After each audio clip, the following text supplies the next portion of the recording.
Bonjour à toutes et à tous. Donc nous sommes aujourd'hui le vendredi 3 juillet 2020 et c'est la deuxième fois que je fais un direct en plein air. Nous sommes devant le collège Louis Pasteur de Suippes où j'ai été affectée en septembre 2017 et dont j'ai été expulsée illégalement le 14 janvier 2019. Donc si vous savez compter, ça fait à peu près 1 an et demi que j'ai été expulsée de ce collège par la volonté d'une principale harceleuse qui s'appelle Valérie Richard et contre qui j'ai porté plainte à 2 reprises pour harcèlement moral le 18 décembre 2018 et pour dénonciation calomnieuse le 21 janvier 2020. Alors, je suis ici pour que soit rendu public le message qui est donc écrit sur mon drap. Donc je m'appelle Jocelyne Chassard et pour celles et ceux qui connaissent déjà ma chaîne YouTube Canal Jacques, vous avez déjà écouté plusieurs émissions, plusieurs vidéos où j'explique comment et pourquoi j'ai été victime de harcèlement moral de la part de Valérie Richard, principale du collège de Suippes. Alors, ce qui est écrit sur ce drap, c'est que je vais faire condamner les 25 pleutres qui m'ont calomnié à l'automne 2018, entre le 11 septembre 2018 et le 6 décembre 2018. Vous vous demandez peut-être ce que veut dire le mot pleutre. Eh bien, c'est un synonyme de trouillard. Donc il y a plusieurs synonymes de trouillard. Trouillard c'est féminin, pleutre c'est plutôt du domaine soutenu. Sinon on aurait pu dire aussi poltron, trouillard, pusillanimité, enfin tout ce que vous voulez. Alors, qui sont ces 25 pleutres qui m'ont calomnié? Eh bien, il y en a 21 sur les 25. Il y en a 21 qui travaillaient à l'époque dans le collège qui est derrière moi et que je vous montrerai de façon plus large en fin de vidéo. Donc, il y en a 21 qui travaillent dans ce collège. Et en fait, ils m'ont calomnié. Donc, ça veut dire qu'ils ont dit ou écrit des choses mensongères sur moi, au fin de me faire passer pour une personne que je ne suis pas. Donc ils m'ont calomnié en écrivant des textes dans mon dos, entre donc septembre et décembre 2018. Et pourquoi ont-ils fait ça? Bien tout simplement parce que la principale de l'établissement, qui s'appelait donc Valérie Richard, et qui n'est plus principale de l'établissement, elle est à Chaumont dans la Marne. Donc la principale avait décidé dès le 31 août 2018 de me placardiser, c'est-à-dire de m'empêcher d'exercer toutes les activités pédagogiques que j'ai exercées depuis plus de 25 ans, que je suis professeure en documentation dans l'éducation nationale. Donc elle avait décidé, sur ordre de la rectrice d'académie, elle avait décidé de m'empêcher d'exercer toutes les activités pédagogiques et elle ne m'a laissé que les activités pédagogiques avec les classes de 6e. Alors que l'année précédente, en 2017-2018, j'avais effectué des activités pédagogiques avec tous les niveaux du collège, c'est-à-dire 6e, 5e, 4e et 3e. Et je les avais effectuées avec succès. Donc les 21 pleutres, les 21 personnels de l'établissement qui m'ont diffamé, qui m'ont calomnié dans mon dos, je ne cesserai de le répéter, dans mon dos, entre septembre et décembre 2018, eh bien tout simplement, ils avaient reçu une certaine consigne de la part de la principale. Donc les plus obéissants et les plus trouillards, les plus pleutres, ont obéi à la principale par crainte de représailles si jamais ils ne lui obéissaient pas. Et puis il y en a un petit nombre qui sont, qui sont motivés par un sentiment mesquin qui s'appelle la jalousie professionnelle. Voilà, tout simplement.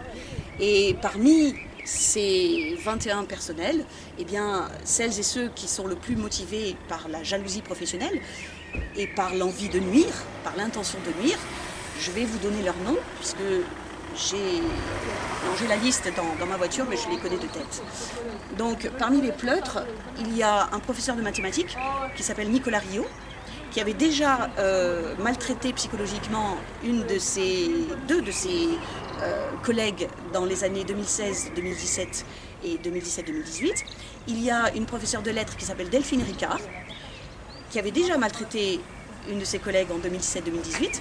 Et il y a une autre professeure de lettres qui s'appelle Angélique Thirier, qui avait déjà maltraité une autre professeure aussi de lettres en 2017-2018.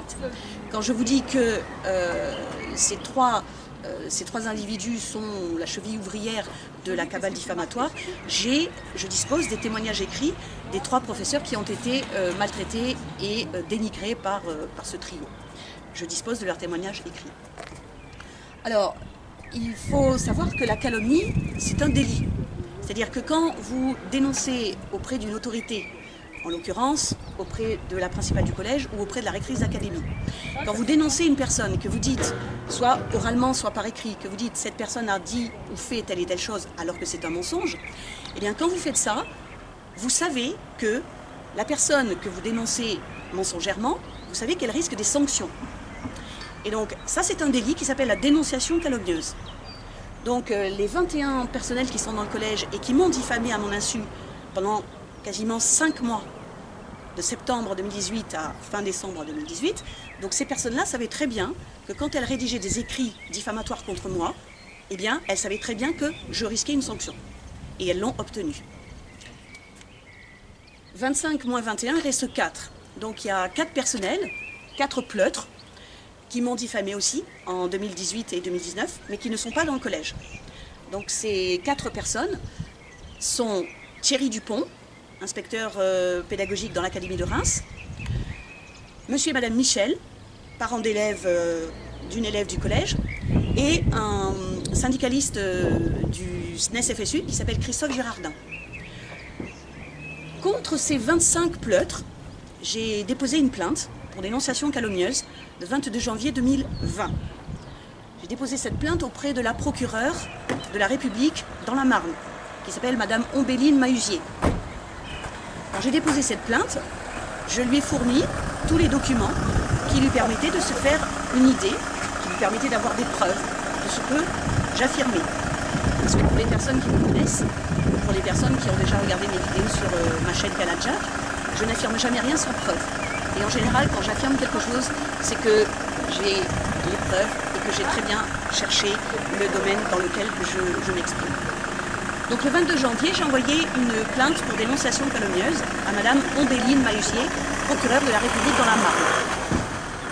Il se trouve que madame Ombéline Mahusier avait déjà classé sans suite une précédente plainte que j'avais déposée contre la principale du collège, Valérie Richard.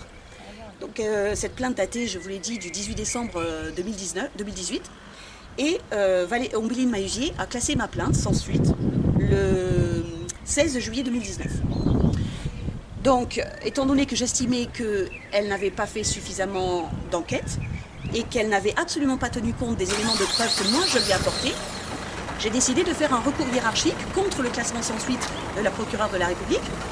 Donc j'ai fait un recours hiérarchique auprès de son supérieur, qui est le procureur général près la cour d'appel de Reims. Il s'appelle monsieur Hugues Berbin. Quand je fais ce recours hiérarchique contre un classement sans suite, ça veut dire que j'attends du procureur général, j'attends qu'il reprenne l'enquête, la soi-disant enquête que la procureure a utilisée pour dire madame Rachassard, je vais classer sans suite votre plainte pour harcèlement moral contre la principale du collège de Suisse. Pour l'instant, je n'ai pas obtenu de réponse de monsieur le procureur général et je l'ai relancé à 2 reprises et je vais continuer à le relancer.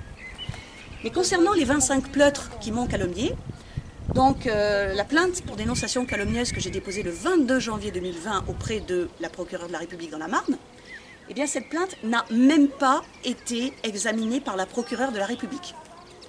C'est-à-dire que tous les éléments de preuve que je lui ai envoyés, elle ne les a même pas regardés. Dans ces éléments de preuve, il y avait 50 pièces annexes que je lui ai envoyées et qui démontraient que les pleutres qui ont écrit des mensonges dans mon dos contre moi avaient menti. Par exemple, celui dont je vous parlais, Nicolas Rio, professeur de mathématiques dans ce collège, Louis Pasteur à Suippes, eh bien Nicolas Rio avait prétendu que je rendais tellement malade ses collègues que ça avait causé des arrêts maladie. Et ce professeur a ensuite prétendu que, dans cet établissement, il y avait eu dans les années précédentes une vague de suicides. Vous entendez bien, Nicolas Rio a dit publiquement, le 21 mai 2019, lors du conseil de discipline, que ces 25 pleutres ont obtenu de faire se tenir contre moi. Donc Nicolas Rio a dit publiquement qu'il y avait eu Avant 2018, il y avait eu une vague de suicides dans cet établissement. Et j'ai la preuve de cet énorme mensonge de Nicolas Rio. J'en ai la preuve puisque je dispose du procès-verbal du conseil de discipline qui s'est tenu le 21 mai 2019 à Reims. Je vous donne cet exemple. C'est un exemple absolument, je veux dire, absolument hallucinant de mensonge. Je vous donne cet exemple pour que vous compreniez que pour tous les 25 pleutres, trouillards, jaloux, mesquins, qui ont écrit des mensonges dans mon dos, eh bien je dispose, pour toutes ces personnes, je dispose de la preuve de leurs mensonges. Parce que j'ai les textes mensongers qu'ils et elles ont écrits contre moi, je les ai finalement obtenus 8 mois après que ces textes avaient été écrits par ces individus, mais je les ai. Et donc j'ai pu analyser tous ces textes et j'ai pu voir les énormes mensonges, incohérences, contradictions que ces textes contenaient. Parce qu'il faut bien que vous compreniez quelque chose dans l'éducation nationale. La majorité des profs aujourd'hui sont des ignorants, des trouillards et des collabos des autorités hiérarchiques. Et comme ce sont des gens qui sont ignorants et qui sont trouillards, eh bien ça leur arrive de faire d'énormes erreurs. Donc, ces pleutres, lorsque ils et elles ont écrit des textes mensongers contre moi entre septembre 2018 et décembre 2018, eh bien ils étaient persuadés que jamais, jamais, jamais je n'aurais ces textes en main. Ils étaient persuadés que ces textes resteraient toujours cachés et ils étaient persuadés que jamais la responsabilité de ces pleutres ne serait mise en cause. Ça vient de leur ignorance de la loi et ça vient du fait qu'ils obéissent aveuglément aux ordres des hiérarques. La plus grande des hiérarques dans l'Académie de Reims étant la rectrice de l'Académie de Reims, Hélène Incel, contre qui j'ai porté plainte pour harcèlement moral à 2 reprises. Donc je voulais faire ce petit direct qui sera publié dans ma chaîne YouTube dès demain matin. Je voulais faire ce direct pour que les 25 pleutres qui ont obtenu de me faire expulser de ce collège où je me sentais très bien et où j'avais d'excellents résultats avec les élèves, qui ont obtenu de m'en faire expulser d'abord le 14 janvier 2019 et qui ont obtenu ensuite de me faire révoquer par la rectrice de l'Académie de Reims et par le ministre le 5 août 2020, il y a une voiture de gendarmerie qui est en train d'arriver, appelée d'urgence par le principal du collège, dont je pense que je vais finir ici et je vais mettre mon caméscope en sécurité. Je vous donne rendez-vous donc pour ce direct dès demain sur ma chaîne YouTube Canal Jack. Au revoir.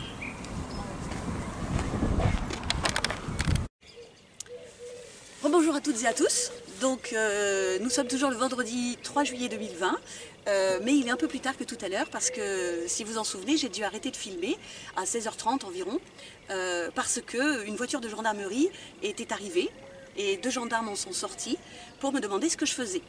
Donc je suis sûre que le principal, Hervé Parcollet, principal actuellement de ce collège Louis Pasteur à Suippes, je suis sûre qu'il a eu tellement peur de ma présence qu'il a appelé à l'aide la gendarmerie.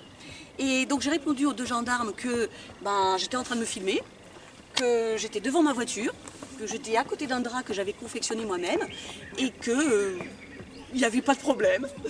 Alors le gendarme avait une petite caméra sur son baudrier et j'ai pris moi-même mon caméscope en main et comme ça nous étions caméra face caméra. Voilà. Donc déjà quelque chose de rigolo, c'est que le gendarme ne savait pas ce que veut dire le mot pleutre. Donc je ne lui ai pas expliqué, j'espère qu'il cherchera dans le dictionnaire. Je rappelle que pleutre veut dire trouillard, poltron, quelqu'un qui meurt de trouille. Et donc, le gendarme, en fait, tout ce qu'il voulait, à la demande de M. Parcollet, il voulait que je fiche le camp. Alors, comme je vous l'ai dit, j'avais quand même pris la précaution d'enlever mon caméscope pour le mettre en sécurité, parce qu'on ne sait jamais. Mais, comme je suis très persévérante et que je connais mes droits, donc je suis revenue le même jour, il est aujourd'hui 9 h, et je vais terminer la petite vidéo en direct que je vous avais promise. Alors, je vais la terminer de 2 façons. Premièrement, je vais vous lire la liste des 25 pleutres qui m'ont calomnié dans le dos et qui ont provoqué un conseil de discipline à la suite duquel j'ai été révoquée par le ministre. Et deuxièmement, on terminera par un petit panoramique du bâtiment du collège, donc où j'ai été affectée en septembre 2017 et dont j'ai été expulsée le 14 janvier 2019. La liste des 25 pleutres.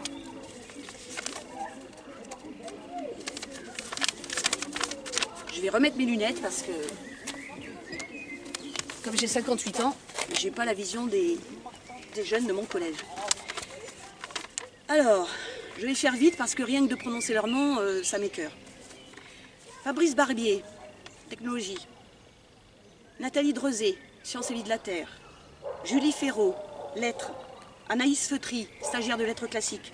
Corinne Labbé, anglais. Marie Laporte, art plastique. Éric Mélier, sport. Delphine Ricard, lettres. Français, c'est-à-dire. Nicolas Rio, mathématiques. Marielle Thomas, mathématiques. Virginie Beujac, allemand. Hélène Gillet, mathématiques. Maëva Rama, allemand. Astrid Tan, responsable de l'Ulysse. Angélique Thirier, lettres. Aliénor Vincent, anglais. Donc ça, c'est des gens qui, sur le papier, s'appellent des professeurs. Pour la vie scolaire, il y a Florian Dangui, conseiller principal d'éducation. J'ai déjà parlé dans la vidéo numéro 19 de ce que Florian Dangui a fait en matière d'éducation. C'est-à-dire qu'il a fait venir dans son bureau une petite gamine sans en parler à sa mère et il a forcé la gamine à dire qu'il s'était soi-disant passé quelque chose dans un de mes cours. Ça, c'est Florian Dangui. Séverine Barbe et Merveille Yéziloz, surveillante. Pour l'administration, bien sûr, Valérie Richard, ancienne principale de cet établissement, et Séverine Maché, gestionnaire et adjointe de Valérie Richard. Et je vous avais dit qu'il y avait 4 individus qui ne faisaient pas partie de l'établissement. Donc je redonne leur nom. Thierry Dupont, inspecteur académique. Malheureusement, 2 parents d'élèves qui se sont accoquinés avec Angélique Thirier et avec Valérie Richard, qui s'appellent Monsieur et Madame Michel, et un syndicaliste du SNES-FSU qui s'appelle Christophe Girardin. Voilà, donc ça, ce sont les noms des 25 pleutres contre qui j'ai porté plainte, je le rappelle, le 22 janvier 2020. Et comme je vous l'ai dit, la procureure de la République dans la Marne a classé sans suite ma plainte, sans faire aucune enquête. Donc demain, je vais poster un recours hiérarchique à son supérieur, à son chef, qui est le procureur général près la cour d'appel de Reims. Et je vais lui dire, monsieur le procureur général, je vous demande de faire l'enquête que votre procureur de la République dans la Marne aurait dû faire et qu'elle n'a pas faite. Et je vous demande de faire l'enquête, de m'auditionner, d'auditionner ces gens et de regarder toutes les preuves que je vous ai apportées des mensonges qu'ils ont colportés contre moi. Voilà. Et je verrai bien si monsieur le procureur général respecte ou non la loi. Alors pour terminer cette petite vidéo en direct, je vous avoue que ça me coûte beaucoup en ce moment de me retrouver devant cet établissement. Donc pour la terminer, si mon caméraman veut bien se mettre en position, je vais vous montrer donc le bâtiment dans lequel j'ai travaillé pendant du 26 septembre 2017 au 14 janvier 2019. Et puis nous conclurons là-dessus et je vous donne rendez-vous demain pour regarder cette vidéo que je vais poster dans ma chaîne YouTube. Voilà. Donc si mon caméraman veut me suivre, je vais montrer donc le bâtiment.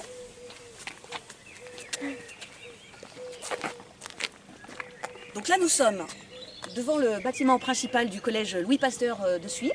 Donc vous voyez, c'est une ancienne bâtisse et puis à gauche et à droite il y a 2 ailes modernes qui ont été rajoutées. Et l'intérieur est vraiment très bien, très propre, très fonctionnel, très bien décoré. Donc c'est pour ça que je me sentais très bien dans ce collège. La première raison, c'est que je me sentais très bien avec les élèves. Mais bon, le collège lui-même est impeccable. Donc là, vous avez la grande grille d'entrée. Le CDI n'est pas très visible. Il est dans le grand bâtiment un peu sombre qui est caché derrière les arbres. Et il est au rez-de-chaussée. Et puis ici, vous avez des salles de réunion, notamment la salle dans laquelle se passe le conseil d'administration. Et à ma gauche, vous avez le terrain de sport du collège. Terrain de sport qu'ont dû fréquenter cette année 2 des dénonciateurs que je vous ai cités, c'est-à-dire Éric Mélier. Non, il n'y en a qu'un en sport. Il n'y a que Éric Mélier en sport. Voilà. Donc voilà, ça c'est l'établissement que j'ai été obligée de quitter le 14 janvier 2019. Je rappelle quand même que il y avait 7 individus face à moi, donc j'étais seule face à 7 personnes qui étaient venues pour m'expulser. Et heureusement que ce jour-là, j'ai appelé à l'aide mon avocate au téléphone et que j'ai aussi appelé les gendarmes. Et heureusement que j'ai résisté pendant 1 heure. J'étais seule dans le CDI avec ces individus. Et j'en suis sortie dans le camion des pompiers parce que j'étais dans un tel état de détresse que mon avocate m'a dit « La seule chose que vous ayez à faire, c'est appeler les pompiers et pour qu'ils vous emmènent à l'hôpital. » Et c'est ce qui s'est passé. Voilà. Donc, chères spectatrices et spectateurs, je vous donne rendez-vous dès demain pour voir l'intégralité de cette vidéo dans ma chaîne YouTube qui s'appelle Canal Jack. Et c'est une des rares chaînes de résistance aujourd'hui en France. Je vous remercie et à bientôt.